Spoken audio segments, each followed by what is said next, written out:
to get down to business?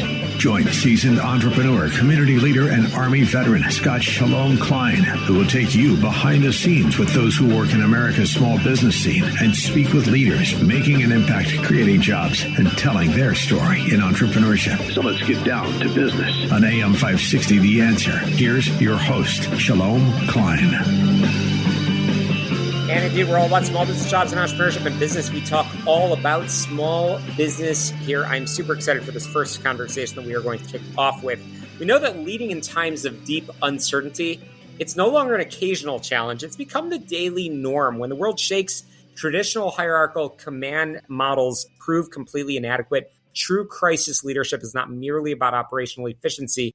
It's fundamentally human-centered. It requires us to listen empathetically, prioritize safety, and empower our teams to improvise and adapt when everything on the ground is changing. My guest today is a world-renowned leader and social psychologist who has spent decades studying and coaching executives through the most extreme high-stakes environments imaginable. A retired brigadier general, Dr. Tom Kolditz served over 35 years in military leadership, receiving the Distinguished Service Model. He's the co-author of the breakthrough new book, Against the Storm, How True Leaders Prevail When the World Shakes. General Kolditz, welcome to Get Down to Business.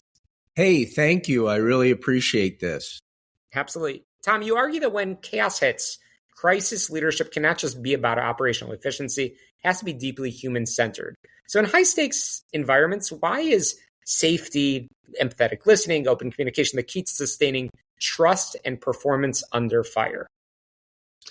Yeah, trust is the key for much of the crisis leadership required, much of the leadership in uncertainty, because you don't have facts to give your people.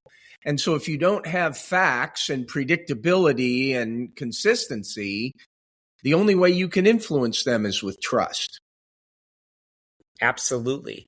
As a retired brigadier general and social psychologist who literally wrote the book on in extremist leadership, you spent decades studying human behavior under extreme pressure.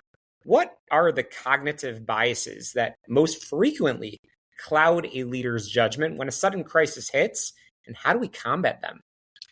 Yeah, so one of the principal problems or biases is that leaders want to wait for information.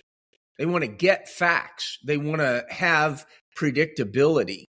And in uncertain times, and especially in crises, you can't wait. So you have to use intuition rather than using, facts. And so part of this is using intuition, increasing, your delegation of requirements, giving people transparency, particularly transparency about any facts that you have. And all of that combines to influence people when they're staring at a crisis or they're just dealing with uncertainty.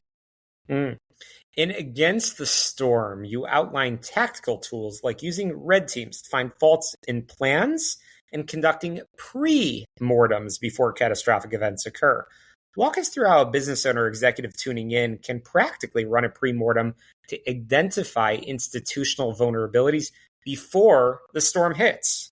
Yeah, I with many of my coaching clients, we work on pre-mortems. And what that does is it opens up the people in your organization in ways that'll have them tell you what they think the next crisis or the next major problem is going to be. Often when you're hit with uncertain crises and problems, there's someone standing in the corner saying, well, heck, I knew this was going to happen.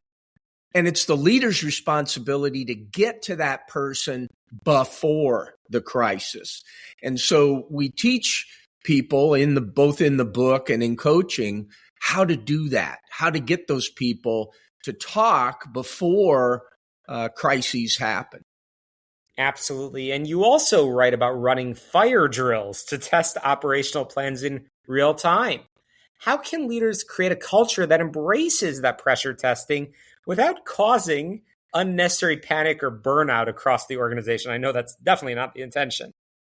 Sure. Well, it's the leader's responsibility to be able to do that. And leaders use all kinds of good strategies to do it. One strategy is humor and, interacting with people in ways that make them happy, that cause them to trust the leader in a sense of vulnerability. And that's how you do it.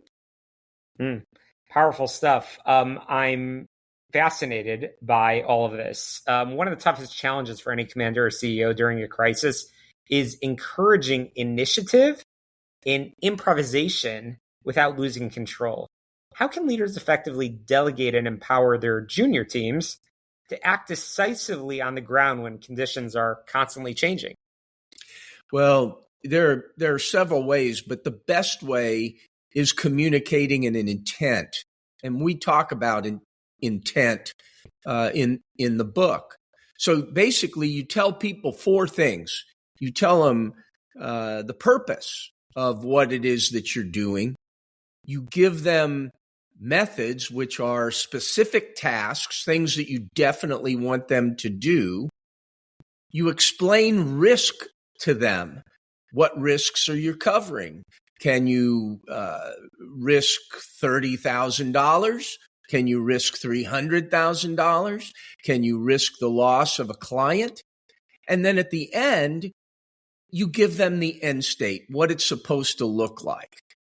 And using those four things, they will have confidence and the ability to do the delegation, to take initiative, but not initiative that's just all over. Your intent defines for them what your approach is, and it prevents them from, going out in left field or doing what they think the approach needs to be.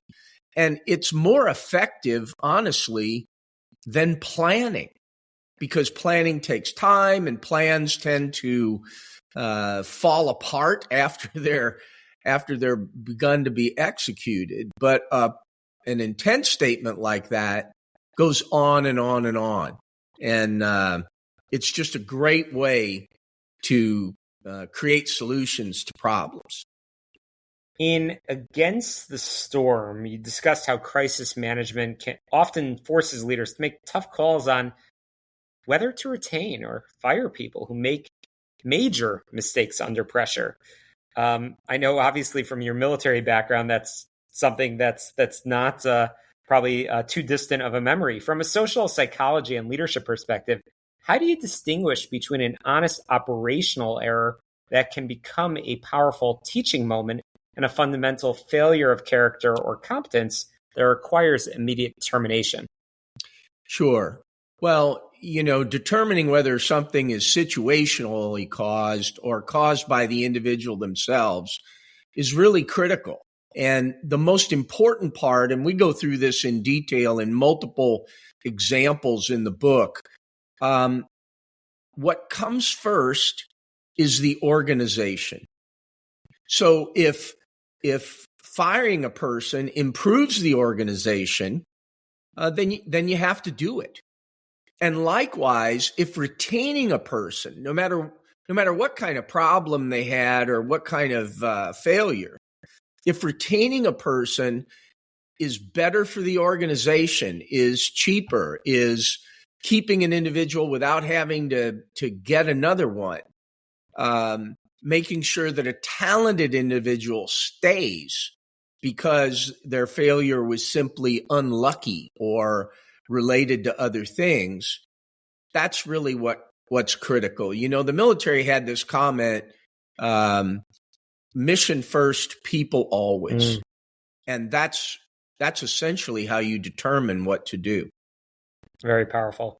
Again, I'm chatting with the co-author of the breakthrough new book, Against the Storm, How True Leaders Prevail When the World Shakes. Tom, I want to wrap up our conversation by asking you this. For the business owners that are listening today and are currently feeling overwhelmed by market volatility, rapid change, What's one core behavior that they can adopt today that can help people prevail when the world shakes? And if you don't mind, wrap up by telling us how folks can find the book and learn more, get in touch. When people ask me about what the key element of leadership is, whether it's in uncertain times or times that are more predictable, I always tell them that the most important ability of a leader is to see the world through the eyes of the people that they're leading. Because how in the world can you say the right things if you don't do that?